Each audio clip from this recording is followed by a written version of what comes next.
writer's effect. You'll find that in paper one.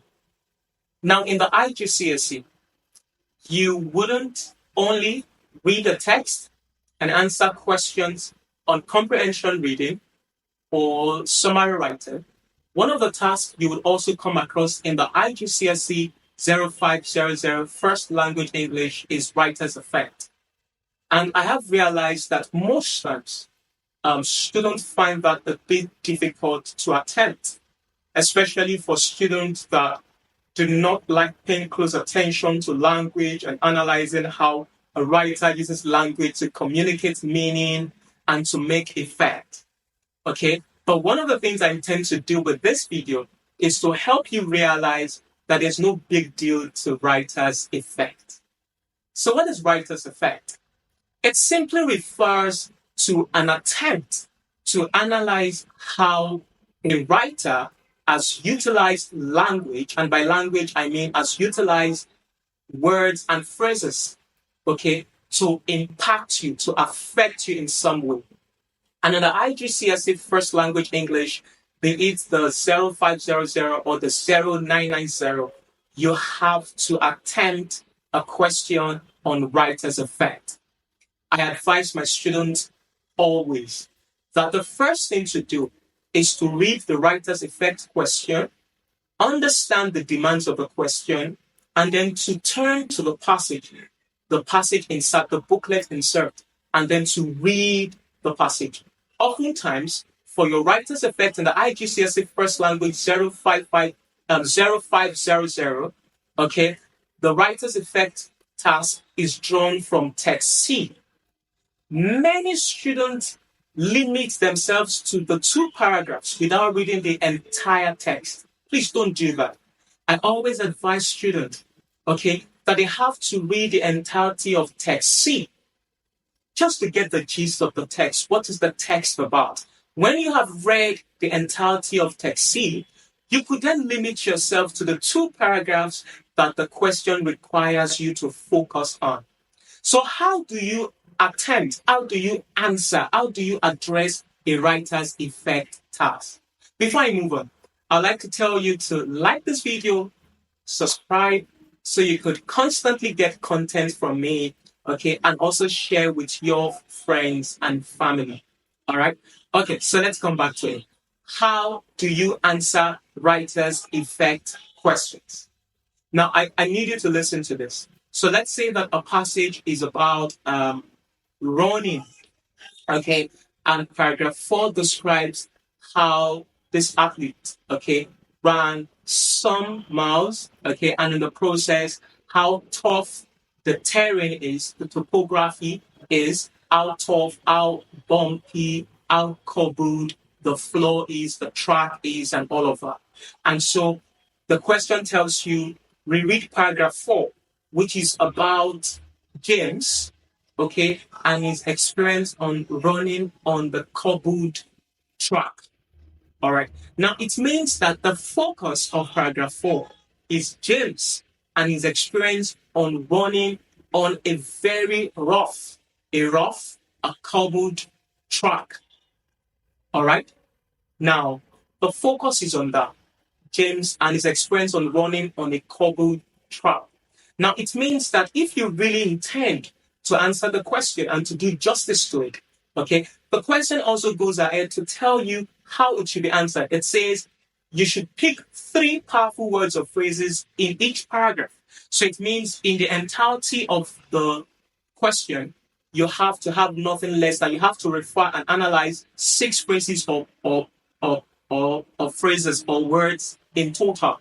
3 words or phrases per paragraph. Now you've read paragraph 4, which is about James and his experience on running on a rough track. Okay? Now it means the question tells you that you should pick 3 powerful words or phrases in each paragraph, and then you should explain how the writer conveys meaning and how the writer makes effect. And that you should ensure that your choices include the use of imagery. Imagery in that context refers to figures of speech, your similes, your metaphors, your personification, your irony, and the like. Now, I tell my students, I tell them that there are two ways to analyze such a paragraph.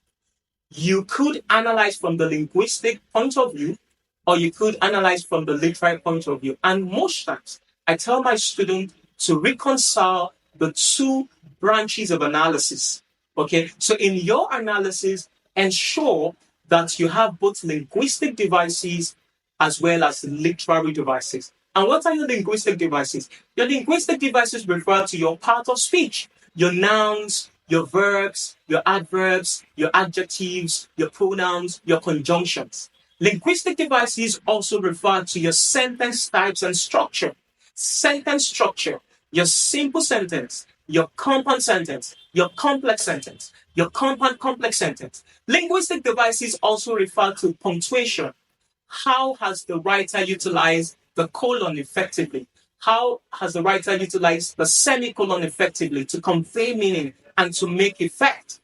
All right. So I tell my students to ensure that they harmonize both linguistic and literary devices so that in their analysis, okay, the examiner is coming across references to linguistic devices as well as to literary devices. Now, if you intend, okay, to harmonize both, which is always the best, how do you do it? Pay attention to the powerful verbs. Why would the writer utilize the word massacre, okay, rather than kill? Okay, so let's say that in paragraph 4, okay, the narrator says, as John ran on the cobbled track, the pebbles and and stone massacred the sole of his feet. What does that suggest? Massacre is a powerful verb and it has a nuance of meaning, okay, that is absent in kill.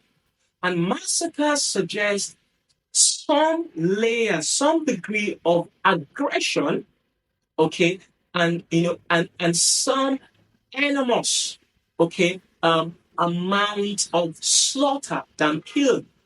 Okay, so that suggests that seems to increase the intensity of the pain and of the degree of harm and hurt that comes to James's feet. All right. So what I have done is I have chosen a verb, a powerful verb. I have explained the explicit meaning, okay, of massacre. And I've also gone ahead to show the implication of massacre. So by using the word massacre, James's feet comes across as a victim of the onslaught, okay, of the roughness, okay, of the track on which James, runs. Okay, so what should you do in writer's effect? The first thing, I tell my student that the analysis must follow the following layers.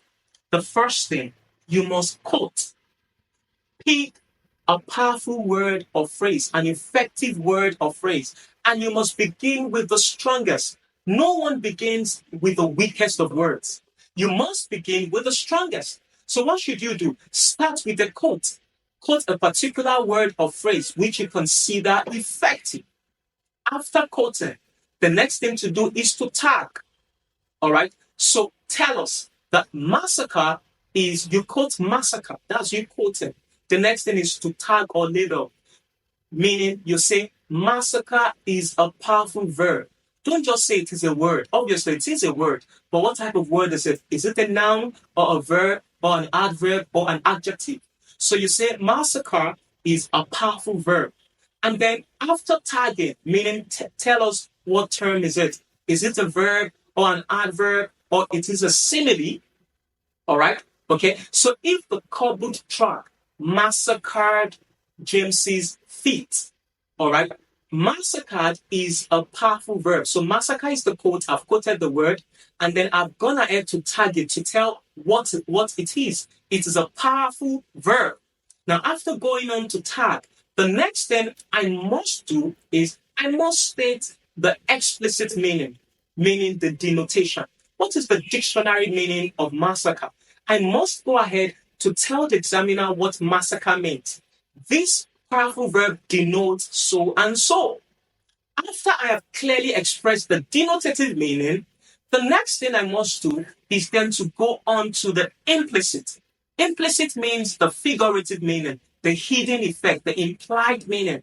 Okay, so the verb denote, the verb connote, the verb implies, okay, that James's fate, okay, is ongoing a terrible onslaught as a result of the roughness of the track, okay, coupled with how hot the track has become. Are you with me? Now you also must move on to give some analysis, like you've been doing an interpretation. The track, having, using the word massacre, that is also an example of personification because the track is not animate, it's not a living thing. So for the narrator to say the track massacred James's feet, that is you giving an animate action to an inanimate object. This also suggests the use of personification, okay, to make the track come across as a living thing which seemed to be inflicting severe pain on James's feet. You could then connect that much later to what happens at the end of the text, saying that little wonder James lost the race and could not finish first. Okay, so basically, when you analyze for writer's effect, the first thing you are doing is you are choosing the most effective quote, words or phrases which you consider powerful. Okay, you are quoting them, you are tagging, meaning you are telling us the terms. Is it a verb? Is it simile? Is it metaphor? Is it irony? Okay, is it an adjective? Is it an adverb? Okay, you're tagging. After tagging, the next thing is you're telling us the implicit meaning, meaning the dictionary meaning of the word or phrase. What does the word denote? Okay, and then you're going on to also, you are moving from the explicit meaning to the implicit meaning, which is the figurative meaning, which is the interpretive meaning. What does it connote? Okay, what does it connote? What does it tell the reader? What does it tell you about James's experience? Lastly, okay, there are two styles of writing.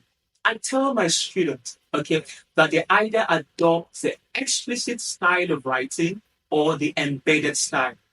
Explicit style is you beginning with a quote, okay, and then you go on, you label, you tag, you tell the examiner the explicit meaning, and then you go on to the implicit meaning, and then you wrap it up.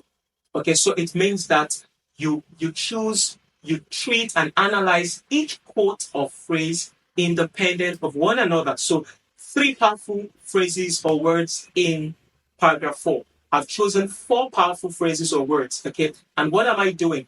I'm breaking them down, meaning I'm analyzing them independent of each other. So I'm developing them in different paragraphs. All right.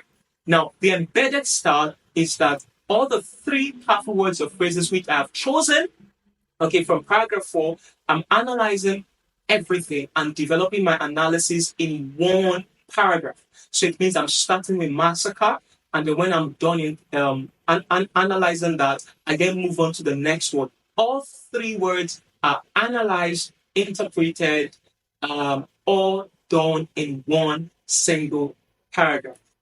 I hope you found this useful. Okay. Now, lastly, when you have analyzed an author, I always encourage students that you must think about an overview for each paragraph. So for paragraph 4, having analyzed all 3 powerful words and phrases, the next thing I must do is I must give a sentence, which is more or less like an overview. And it's a summary of how all the powerful words you've chosen in each paragraph, how they contribute, okay, to creating one single imagery. Okay, so the massacre and other words or phrases you have been able to identify, how do they contribute to creating one single image? So what's the image in paragraph 4? The image in paragraph 4 could be one of difficulty.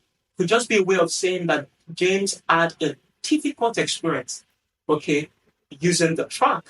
And The experience could be one of battle, as though James seemed to be battling the track. So the track seemed to be James's antagonist. Okay, the track seemed to be waging a war on James, preventing him, okay, to win the race. I hope you learned from this video. Okay, please subscribe, like, and share. I'll see you again.